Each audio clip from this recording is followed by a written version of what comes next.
In an effort to help our agents here at Relevate to be as efficiently successful as possible, we've scientifically studied all the ways residential real estate agents have ever tried to get clients.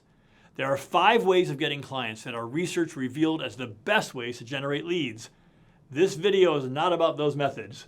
You can click on the link in the description below to watch that video. This video is about the 5 worst possible ways to get clients as a real estate agent. Lots of agents still use these methods. I don't know why.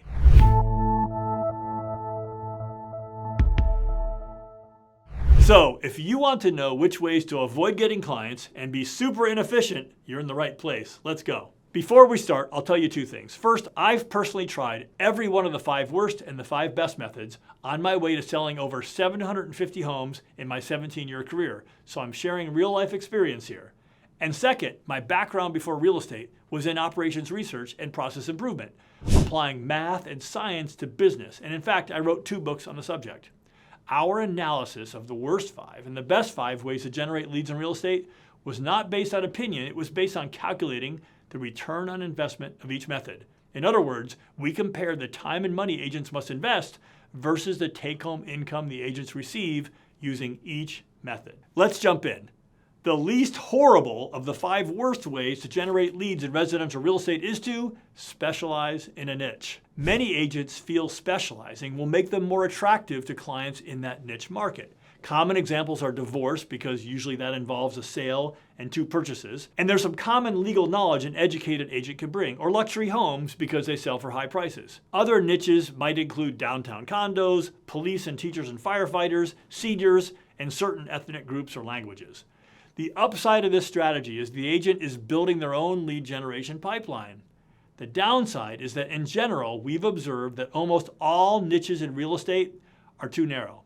This strategy will tend to push more clients away, the majority who aren't in the chosen niche, and think that you don't want to help them, than it attracts. In our experience, residential real estate in a certain fairly broad geographic area is as tight of a niche as you need or want to be in. We definitely recommend writing blogs or making videos showing off your knowledge about any specific niche, but it probably doesn't make sense to tell the market that you're limited to only helping a certain narrow group of clients. The second least worst method of getting clients in real estate can actually be a great way to start, but only if you do it right. If so, this method actually could move over to being in the top 5 best methods to get leads.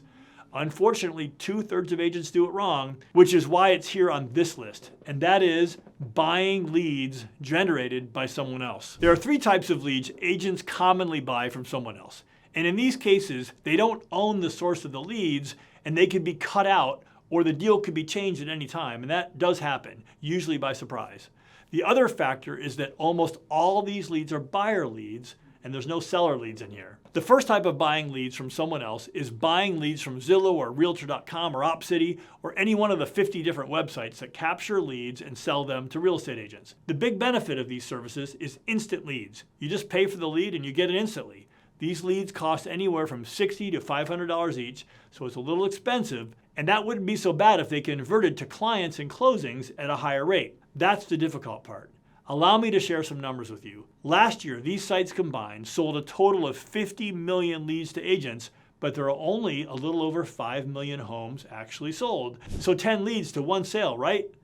Wrong, because 80% of those sold homes, or 4 million out of the 5 million, were sold to buyers who either got their agent by referral or who bought with an on-site new construction agent. So actually, only 1 million homes were sold from the 50 million leads given to agents. So for all the leads sold to agents, only 1 out of 50 actually closed. So the low conversion rate is the challenging part of buying these leads. Every year, more leads are sold to agents, but the total number of homes sold doesn't increase at nearly the same rate. As a result, you could spend a lot of time and money on leads and work really hard on each of them, but not close enough to make financial sense.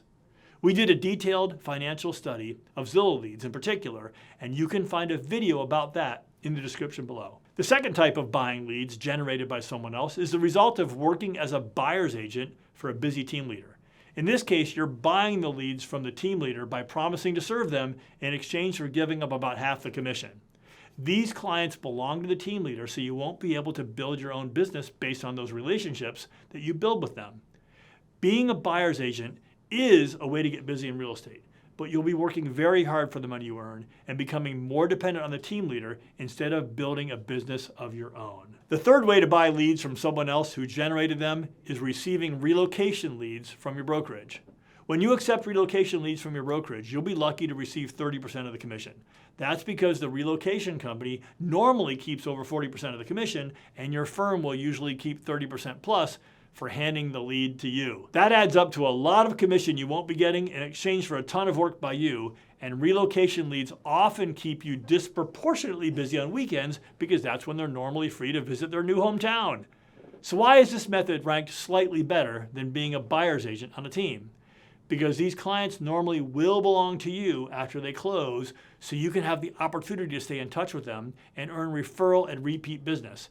And these relocation buyers tend to be at higher price ranges. So, some concluding thoughts about buying leads. Okay, now I'll explain what I mean by 1/3 of agents doing this right and benefiting from buying leads and 2/3 not. The agents who do this right build strong relationships with the clients who belong to them, in the case of relocation and leads purchased from websites. And these clients become their database from which to build their own independent referral lead flow. One of our best and consistently highest producing agents did just this. She started with Zillow leads and built solid relationships with every client, even if they weren't ready to buy a home right away. Soon she had enough referral business from those leads to not pay for Zillow leads ever again, and she's never looked back. Unfortunately, the biggest problem I've consistently seen from 2/3 of agents who buy leads, whether they're paying per lead up front or paying at closing by giving up a big part of the commission, is that they get addicted to the ease of these instant leads and completely stop doing anything else. They get enough clients to take care of that they're not desperate, and as a result, they aren't willing to go through the pain of learning how to generate their own leads.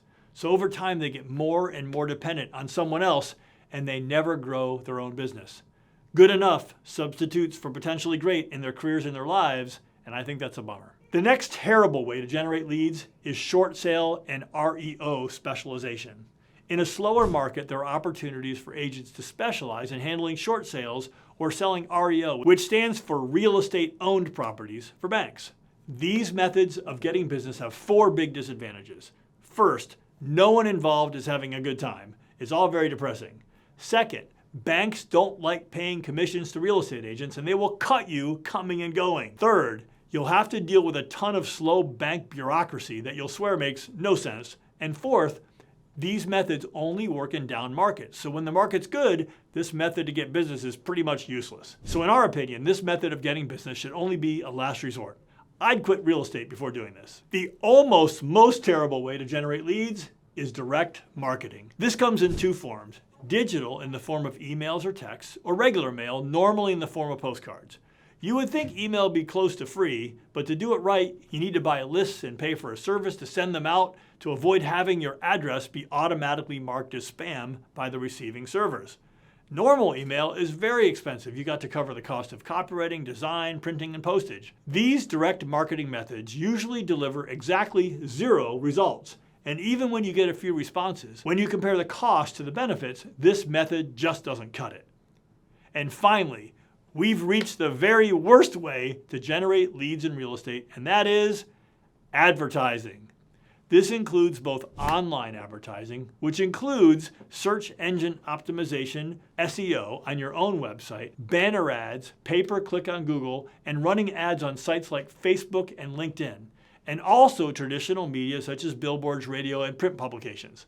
The bottom line regarding this type of lead generation is that it's very expensive, it generates very few leads, and the leads it generates are strangers with whom you have no basis for trust. In the end, it's almost impossible not to lose tons of money trying to use this method to generate buyer and seller leads. So, which lead generation method is best for your business? Between this video and the other one about the 5 best ways to get clients as a real estate agent, and you can find the link to watch that video in the description below, we've reviewed all 10 lead generation methods commonly used by residential real estate agents. Tell us in the comments, which of these methods have you tried and which do you use regularly now? And did you have a better or worse or different experience than our research revealed?